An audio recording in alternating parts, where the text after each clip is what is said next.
അവകാശങ്ങൾ നേടിയെടുക്കാൻ സെക്രട്ടേറിയറ്റ് നടയിൽ ആശമാർ പ്രതീക്ഷയോടെ ഒരു സമരം തുടങ്ങി വെച്ചിട്ട് 50 ദിവസമാവുകയാണ്. ഈ 50 ദിവസമാകുമ്പോൾ അവരുടെ പ്രതിഷേധം കുറച്ചുകൂടി വൈകാരികമാവുകയാണ്. ഇന്ന് മുടി മുറിച്ച് പ്രതിഷേധിക്കാനാണ് തീരുമാനം. ഇത് അവരുടെ പ്രതികരണത്തിൽ തന്നെ വ്യക്തമാണ്. ഞങ്ങൾ വൈകാരികമായി ഈ സമരത്തെ കണ്ടേ മതിയാകൂ എന്നവർ തുറന്നു പറയുകയാണ്. സർക്കാരിൻ്റെ മൂക്കിന് താഴെ കേവലം ലളിതമായ ആവശ്യങ്ങൾ മാത്രം ഉന്നയിച്ചുകൊണ്ട് മറ്റ് വിഭാഗങ്ങളിലൊക്കെ ശമ്പള വർധനവ്, ധൂർത്ത് ഒക്കെ ഇങ്ങനെ നടക്കുന്ന സമയത്താണ് ഒരു കൂട്ടം സ്ത്രീകൾ അവിടെ ആശമാർ ആശാവഹമായ ഒരു മറുപടി ഉണ്ടാകുമെന്ന പ്രതീക്ഷയിൽ സമരം തുടങ്ങിയത്. പക്ഷേ 50 ദിവസമായിട്ടും സർക്കാർ തിരിഞ്ഞു നോക്കുന്നില്ല. മുന്നിലൂടെ പോയാൽ കണ്ടില്ലെന്ന് നടിക്കുകയാണ്. സ്ത്രീകളെ സംരക്ഷിക്കുന്ന സർക്കാരാണെന്ന് വാക്കുകളിൽ മാത്രം പറയുന്നവരാണ് കേരളം ഭരിക്കുന്നതെന്ന് സമരസമിതി general secretary MA Bindu Janam ടിവിയോട് പ്രതികരിച്ചതും അതുകൊണ്ടാണ്.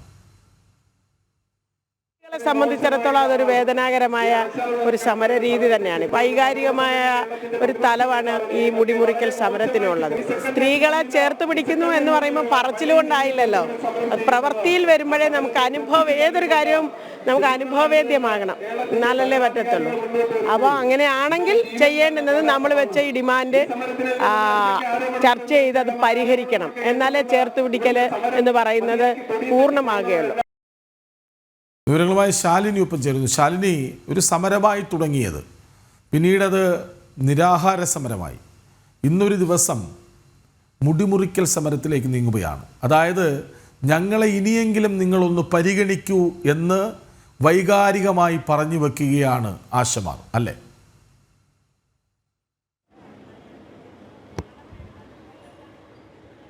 കൃഷ്ണരാജ്, അത് തന്നെയാണ്. ഇന്ന് സന്തോഷത്തിൻ്റെയും ആഘോഷത്തിൻ്റെയും ഒത്തുചേരലിൻ്റെയും ഒക്കെ ഈദ് ദിവസമാണ്. ഈദ് ആഘോഷം നടക്കുകയാണ് ലോകമെമ്പാടും. ആ ഒരു ദിവസമാണ് സ്വന്തം ആശ വറ്റി, അവരുടെ ആശകളും ആഗ്രഹങ്ങളും ഒക്കെ വറ്റി ഒരു കൂട്ടം അമ്മമാർ, ഒരു കൂട്ടം സഹോദരിമാർ, ഒരു കൂട്ടം പെങ്ങന്മാർ ഇവിടെ ഈ സമരം നടത്തുന്നത്. ഇന്നിപ്പോൾ 50 ദിവസം ആ സമരം എത്തിയിരിക്കുന്നു. ആ 50-ാം ദിവസം എത്തുമ്പോഴും, നിരാഹാര സമരം 12-ാം ദിവസത്തിലേക്ക് എത്തുമ്പോഴുമാണ് അവരുടെ എല്ലാ ആഗ്രഹങ്ങളും ആശകളും വറ്റിയ സാഹചര്യത്തിൽ ഇത്തരത്തിലൊരു വൈകാരികമായ സമര രീതിയിലേക്ക് കാര്യങ്ങൾ പോകുന്നത്. 4-ാം ഘട്ട സമരത്തിലേക്ക് അവർ കടക്കുകയാണ്. കഴിഞ്ഞ ദിവസങ്ങളൊക്കെ നമ്മൾ കണ്ടതാണ്, സംസ്ഥാന വ്യാപകമായുള്ള 21,000-ത്തിലധികം വരുന്ന ആശമാർ ഇവിടെ എത്തി സമരത്തിന്റെ ഭാഗമായി അവർ നിരാഹാരം ആരംഭിച്ചു. ഒപ്പം അതിനു മുൻപ് റോഡ് ഉപരോധിച്ചു. എന്നിട്ടൊന്നും ഒരു ചർച്ചയ്ക്കോ അല്ലെങ്കിൽ അത്തരത്തിലുള്ള ഒരു കാര്യങ്ങൾക്കോ സംസ്ഥാന സർക്കാർ തയ്യാറായിട്ടില്ല. ഈ അടുത്തിറങ്ങിയ സിനിമ കാണാൻ പോലും, മോഹൻലാലിന്റെ സിനിമ കാണാൻ പോലും മുഖ്യമന്ത്രിക്ക് സമയമുണ്ട്. അതിന് സമയം കണ്ടെത്തി മുഖ്യമന്ത്രിയും കുടുംബാംഗങ്ങളും പോകുന്നു. പക്ഷേ ഇവിടെ കുടുംബാംഗങ്ങളെ പിരിഞ്ഞ് ദിവസങ്ങളോളമായി സ്വന്തം കുഞ്ഞിനോടൊപ്പം ഉറങ്ങിയിട്ട് സ്വന്തം മാതാപിതാക്കൾക്കൊപ്പം ഭക്ഷണം കഴിച്ചിട്ടൊക്കെയായി കുറേ അമ്മമാർ ഇവിടെയുണ്ട്. കാരണം കൊറോണ പോരാളികളാണ്. കൊറോണയും നിപ്പയും ഒക്കെ വന്നപ്പോൾ കേരളത്തെ ചേർത്ത് പിടിച്ച, കേരളത്തിൻ്റെ ആവശ്യങ്ങൾക്ക് വേണ്ടി അവർ ഇറങ്ങിത്തിരിച്ചു. കേരളം ആരോഗ്യമേഖലയിൽ നമ്പർ 1 ആണ് എന്ന് പറയുമ്പോൾ ആ നമ്പർ 1 ആക്കിയ സാധാരണക്കാരായ ആളുകൾ, വോളണ്ടിയർമാരാണ് ഇവിടെ ഈ സമരം നടത്തുന്നത്. ഇന്നിവർ മുടിമുറിച്ച് പ്രതിഷേധത്തിലേക്ക് കടക്കുമ്പോൾ സർക്കാർ ഇനി എങ്ങനെയാണ് ഇവർക്ക് മുന്നിൽ ഒരു ഉത്തരം കൊടുക്കുക? ആ ഉത്തരത്തിന് വേണ്ടി കാത്തിരിക്കുകയാണ്. അവരുടെ ഏറ്റവും പ്രധാനപ്പെട്ട ആവശ്യങ്ങൾ അംഗീകരിക്കും വരെ സമരം തുടരുമെന്നുള്ളതാണ് ഈ ഘട്ടത്തിലും അവർ അറിയിക്കുന്നത്. ചേച്ചി, ഇന്ന് സമരം 50-ാം ദിവസം എത്തുന്നു. മുടിമുറിക്കൽ രീതിയിലേക്ക് വൈകാരികമായി പോവുകയാണ്. എന്നാണ് സർക്കാരിൻ്റെ ഭാഗത്തുനിന്ന് ഒരു രീതിയിലുള്ള ഒരു അനുരഞ്ജനം നിങ്ങൾക്ക് മാത്രം ലഭിക്കുക? അത് സർക്കാരാണ് ഉത്തരം പറയേണ്ടത്. ഞങ്ങൾ അന്യായമായ ഒരു കാര്യവും ചോദിച്ചിട്ടില്ല. തികച്ചും ന്യായമാണെന്ന് ഇവിടെ മുഖ്യമന്ത്രി അടക്കം പറയുന്ന കാര്യമാണ് ഞങ്ങൾ ചോദിച്ചിരിക്കുന്നത്. ഇവിടെ ഈ 50 ദിവസം സമരം നടത്തുമ്പോഴും ഇവിടെ ക്രമസമാധാന പ്രശ്നത്തിന് യാതൊരു ഭംഗവും ഞങ്ങൾ വരുത്തിയിട്ടില്ല. ഒരു അക്രമ പ്രവർത്തനവും നടത്തിയിട്ടില്ല. വളരെ സമാധാനപരമായാണ് നമ്മൾ സമരം നടത്തിക്കൊണ്ടിരിക്കുന്നത്. എന്നാൽ ഞങ്ങൾ വിട്ടുവീഴ്ചയില്ല. ഞങ്ങളുടെ ഡിമാൻഡിൽ ഞങ്ങൾ വിട്ടുവീഴ്ചയില്ല. അത് നേടിയെടുക്കണമെന്ന് ആത്മാർത്ഥമായ ആഗ്രഹത്തിലാണ് നമ്മളിവിടെ സമരം ചെയ്തുകൊണ്ടിരിക്കുന്നത്. ആ സമരം ഇത്രയും ദിവസമായിട്ട് ഇപ്പോഴും ഇന്നത്തെ ദിവസവും അവർ പറയുന്ന അഭിപ്രായം എന്താണ്? ഇവിടെ നമ്മൾ സർക്കാരിനെ അട്ടിമറിക്കാനാണെന്ന്. ഇത് എന്ത് തരം വർത്താനമാണ് ഈ പറഞ്ഞുകൊണ്ടിരിക്കുന്നത്? ഇവിടെ വന്നിരിക്കുന്ന കുറച്ച് ആശാവർക്കർമാർ എങ്ങനെയാണ് സർക്കാരിനെ അട്ടിമറിക്കുന്നത്? എങ്ങനെയാണ് സർക്കാരിനെ? തൊഴിലാളി സമരങ്ങൾ ഒരു സമൂഹത്തിലുണ്ടാകത്തില്ലേ? എല്ലാവരും അങ്ങ് ഇവിടുത്തെ സാഹചര്യത്തിൽ സന്തുഷ്ടരായിരിക്കുകയാണോ ചെയ്യുന്നത്? അല്ലല്ലോ, അസംതൃപ്തിയുണ്ട്. ആളുകൾക്ക് ഇപ്പോഴത്തെ വിലക്കയറ്റത്തിൽ ജീവിക്കാൻ കഴിയുന്നില്ല. അപ്പോൾ കിട്ടുന്ന വേതനം പോരാ. അത് 232 രൂപ കിട്ടുന്നത് പോരാന്ന് പറയുന്നത് വലിയ പാതകമാണോ? അപ്പോൾ അത് പരിഹരിക്കാൻ ശ്രമിക്കണം. പരിഹരിക്കാൻ സർക്കാർ 50-ാമത്തെ ദിവസവും തയ്യാറാകാത്ത സാഹചര്യത്തിൽ എന്ന് പറഞ്ഞാൽ 1-ാമത്തെ ദിവസം പറഞ്ഞ അഭിപ്രായം തന്നെ 50-ാമത്തെ ദിവസവും ധനമന്ത്രി അടക്കമുള്ള ആളുകൾ പറഞ്ഞുകൊണ്ടിരിക്കുമ്പോൾ ഒരു കടുത്ത തീരുമാനത്തിലേക്ക് ഞങ്ങൾ വന്നത്. എന്താണ് അദ്ദേഹം ഇന്നലെയും പറഞ്ഞിരിക്കുന്നത്? രാഷ്ട്രീയം ഉണ്ടെന്ന്. പണിയെടുക്കുന്നവന് രാഷ്ട്രീയമില്ലേ? പണിയെടുക്കുന്നവന് രാഷ്ട്രീയമുണ്ട്. അത് പണിയെടുക്കുന്നവൻ്റെ രാഷ്ട്രീയമാണ്. അല്ലാതെ ഇവർ പറയുന്നതൊക്കെയുള്ള ഈ സങ്കുചിതമായ വോട്ടിൻ്റെ കക്ഷി രാഷ്ട്രീയമല്ല. അത് തിരിച്ചറിയാൻ ഇവരെപ്പോലുള്ള മന്ത്രിമാർ ഇനിയും തയ്യാറാകണം. ഞങ്ങൾ കടുത്ത തീരുമാനത്തിലേക്ക് വന്ന ഇത്തരത്തിലുള്ള ഒരു സാഹചര്യത്തിലാണ്.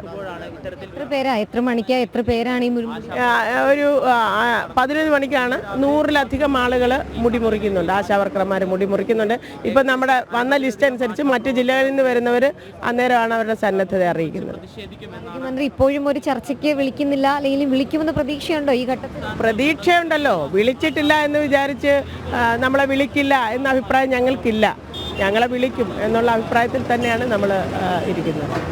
അവർ സൂചിപ്പിച്ചതുപോലെയാണ് ഏകദേശം 100-ലധികം വരുന്ന ആശാ വർക്കർമാർ ഈ സമരത്തിൻ്റെ ഈ ഏറ്റവും പ്രധാനപ്പെട്ട 50 ദിവസം പിന്നിടുന്ന ഈ ദിവസം, നിരാഹാര സമരം 12ാം ദിവസത്തിലേക്ക് കിടക്കുന്ന ഈ ദിവസം മുടി മുറിക്കാൻ എത്തുമെന്നുള്ളതാണ്. സംസ്ഥാന വ്യാപകമായി ഏകദേശം 100-ലധികം വരുന്ന വനിതകൾ ഇവിടെ എത്തി മുടി മുറിക്കുമെന്നുള്ളതാണ്. നമുക്കൊക്കെ ഇഷ്ടമൊക്കെയാണ് മുടി മുറിക്കാനുമൊക്കെ. പക്ഷേ ഇപ്പോൾ അവർ മുടി മുറിക്കുന്നത് സന്തോഷത്തോടെയല്ല, കണ്ണീരോടെയാണ്. കണ്ണുകൾ നിറഞ്ഞു തന്നെയാണ്. കാരണം 232 രൂപ എന്നുള്ള വളരെ തുച്ഛമായ ശമ്പളം ഒരു ദിവസം വാങ്ങിക്കൊണ്ടാണ് ഈ ആശാ വർക്കർമാർ ഓരോ കുഞ്ഞുങ്ങളുടെയും ഓരോ പ്രസവം കാത്തിരിക്കുന്ന ഓരോ സ്ത്രീകളുടെയും ഒക്കെ ആവശ്യങ്ങൾക്ക് വേണ്ടി കുന്നും മലയും ഒക്കെ കയറി ഇറങ്ങുന്നാലും അത് മുഖ്യമന്ത്രി കാണുമെന്ന് നമ്മൾ പ്രതീക്ഷിക്കുകയാണ്. ഈ 50ാം ദിവസം കടക്കുമ്പോഴും 1ാം ദിവസം എന്ത് നിലപാടാണോ സംസ്ഥാന സർക്കാർ സ്വീകരിച്ചത്? ഓരോ ആശമാരും ഓരോ കുടുംബത്തിന്റെ പ്രതിനിധികളാണ്. ആ കുടുംബത്തിൽ ഒരുക്കി വെക്കേണ്ടത്, ആ കുടുംബത്തെ മുന്നോട്ട് നയിക്കേണ്ടത്, അവിടുത്തെ സാഹചര്യങ്ങൾ, അവിടെയുള്ളവർക്കൊപ്പം ഇരിക്കേണ്ടത്, അങ്ങനെ പല പല അവസ്ഥകളുണ്ട്. ഞാൻ ഈ അടുത്തിടെ ഇതേ സമരത്തിൽ പങ്കെടുത്ത ഒരു 3 മാസം പ്രായമായ കുഞ്ഞിൻ്റെ അമ്മ, ആ സുരഭി എന്നു പേരുള്ള ആ അമ്മ ഈ കുഞ്ഞിനെയും കൂട്ടിയാണ് വരുന്നത്. വീട്ടിലാക്കിയിട്ട് പോകാൻ മറ്റൊരാളില്ല കുഞ്ഞിനെ കൂട്ടിരുത്താൻ. അത്യാവശ്യത്തിന് ഇളയമ്മയുടെ വീട്ടിൽ കൊണ്ട് ചിലപ്പോഴൊക്കെ ആക്കിയിട്ടാണ് ആ സുരഭി ഓരോ വീടുകൾ കയറി ഇറങ്ങുന്നത്. ഇവരൊക്കെ പണി ചെയ്യുകയും വേണം, സർക്കാരിന് പ്രശസ്തി ഉണ്ടാക്കി കൊടുക്കുകയും വേണം. എന്നാലൊട്ട് അവരുടെ അവകാശങ്ങൾ സംരക്ഷിക്കാൻ, അവകാശങ്ങൾക്കൊപ്പം ഇറങ്ങി വരാൻ, അവരുടെ ആവശ്യങ്ങളെ പരിഗണിക്കാൻ ഇവർക്ക് കഴിയുന്നില്ല എന്ന് പറയുമ്പോൾ ഇതെന്ത് തൊഴിലാളി പാർട്ടി നയിക്കുന്ന സർക്കാരാണ്? ഇതെന്ത് സ്ത്രീകളോട് ചേർന്ന് നിൽക്കുന്ന സർക്കാരാണ്? അവർ പറയുന്നതിൽ വൈകാരികമായി മാത്രമല്ലല്ലോ അർത്ഥതലങ്ങളുള്ളത്. അത് തന്നെയാണ് കൃഷ്ണരാജ്. 1ാം പിണറായി സർക്കാരും 2ാം പിണറായി സർക്കാരും അധികാരത്തിലേറിയപ്പോൾ അവർ ഏറ്റവും അവരുടെ ആപ്തവാക്യമായി അവർ ചൂണ്ടിക്കാട്ടിയൊരു കാര്യമുണ്ട്. സ്ത്രീ സുരക്ഷിതരായിരിക്കും. ഇടത് സർക്കാരിൻ്റെ കാലത്ത് സ്ത്രീ സുരക്ഷ മുൻനിർത്തിയാണ് തങ്ങൾ അധികാരത്തിലേറുന്നത് എന്നുള്ളതാണ്. പക്ഷേ ഈ 2 സർക്കാരുകളും, ഇടത് സർക്കാരുകൾ 1ഉം 2ഉം പിണറായി സർക്കാരുകൾ അധികാരത്തിലേറിയപ്പോഴും നമ്മൾ കണ്ടത് തലസ്ഥാനം മുതൽ അങ്ങ് കാസർഗോഡ് വരെയുള്ള പല മേഖലകളിലും സ്ത്രീകൾക്കെതിരായ അതിക്രമങ്ങൾ, സ്ത്രീകൾക്കെതിരായ ആക്രമണങ്ങൾ ഒക്കെ വർദ്ധിക്കുന്നൊരു സാഹചര്യമാണ്. സമാനമായി തന്നെ ഇത് അക്രമമല്ല എങ്കിൽ പോലും മറ്റൊരു രീതിയിലുള്ള അക്രമമായി തന്നെ കാണേണ്ടിയിരിക്കുന്നത്. കാരണം ദിവസവേതനം വർദ്ധിപ്പിക്കണമെന്ന് ആവശ്യപ്പെട്ടുകൊണ്ടാണ് ഈ വിലക്കയറ്റം, ഒപ്പം തന്നെ ഈ ഒരു സാഹചര്യത്തിൽ ഇവർ സമരം ചെയ്യുന്നത്. കാലാവസ്ഥ മോശമായി, ഒപ്പം തന്നെ വെയിൽ വന്നു, മഴ പെയ്തു, അപ്പോഴൊക്കെ സമരം നടത്തി. ആ സമരം നടത്തിയ സമയത്ത് അവരുടെ സമര പന്തലടക്കം പൊളിച്ചു മാറ്റുന്ന സാഹചര്യമുണ്ടായി. വനിതകളെ അടക്കം ഇവിടെ ഇരിക്കാൻ സമ്മതിക്കാത്ത സാഹചര്യമുണ്ടായി.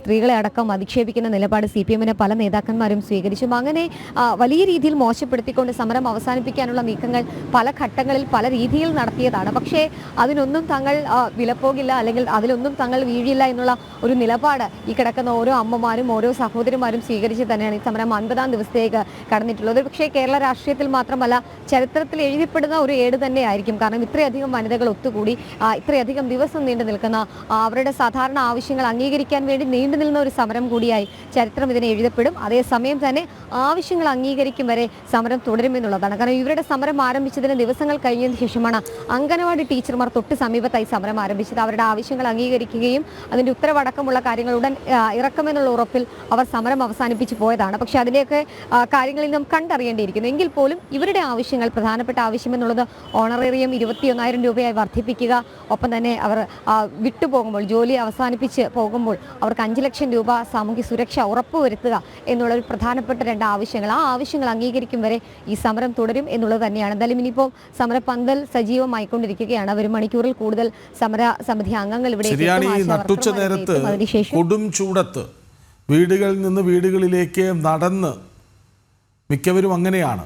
നടന്നു പോയി വിവരങ്ങൾ അന്വേഷിച്ച് ഗർഭിണികൾ, ഒറ്റയ്ക്ക് താമസിക്കുന്നവർ, വാർദ്ധക്യം ബാധിച്ചവർ, കുട്ടികൾ, ഇവരുടെയൊക്കെ പ്രശ്നങ്ങൾ അന്വേഷിച്ച് ഇങ്ങനെ നിരന്തരം കൊടും ചൂടത്ത് കയറി ഇറങ്ങിപ്പോകുന്ന ആശമാരെ കണ്ടാൽ സദാ കറുത്ത കാറിനുള്ളിൽ ശീതീകരിച്ച് ഇരിക്കുന്നവർക്ക് എന്ത് മനസ്സിലാകാനാണ് എന്നൊരു ചോദ്യം അവിടെ അവശേഷിക്കുന്നുണ്ട്. എമ്പുരാൻ കാണാൻ പോകാൻ തമ്പുരാന് സമയമുണ്ട്. പക്ഷേ ഈ പാവങ്ങൾക്ക് മുന്നിലേക്ക് ഇറങ്ങി വന്ന് 5 മിനിറ്റ് നേരം അവരുടെ ആവലാതി എന്തെന്ന് മനസ്സിലാക്കാൻ ഈ സർക്കാരിന് കഴിയുന്നില്ല എന്നത് തന്നെയാണ് ഏറ്റവും വലിയ പ്രശ്നം. കോവിഡ് കാലത്ത് വീടാന്തരം കയറിയിറങ്ങി, ഒരു മാസ്കിൻ്റെ മാത്രം പച്ചയിൽ ഓരോ വീടുകളും കയറിയിറങ്ങി അന്വേഷിച്ച് അവരുടെ വിവരങ്ങൾ അറിഞ്ഞ് അവർക്ക് മരുന്നെത്തിച്ച് അവർക്കൊപ്പം നിന്ന ആശമാരെ, അവരുടെ ആശ എന്തിനാണ് നിങ്ങൾ കെടുത്തുന്നത് എന്ന ചോദ്യമാണ് സർക്കാരിന് മുന്നിലേക്ക് അവർ ഒറ്റക്കെട്ടായി ഉന്നയിക്കുന്നത്. അവർ വളരെ ചെറിയൊരു ശതമാനം മാത്രമാണെന്ന് പരിഹസിക്കുന്നതും നിങ്ങളാണ്. സർക്കാരിനെ അട്ടിമറിക്കാൻ ശ്രമിക്കുന്നുവെന്ന് പറയുന്നതും നിങ്ങളാണ്. ഇതാണോ വൈരുദ്ധ്യാത്മക ഭൗതികവാദം? വിവരങ്ങൾ നൽകുകയായിരുന്നു ശാലിനി.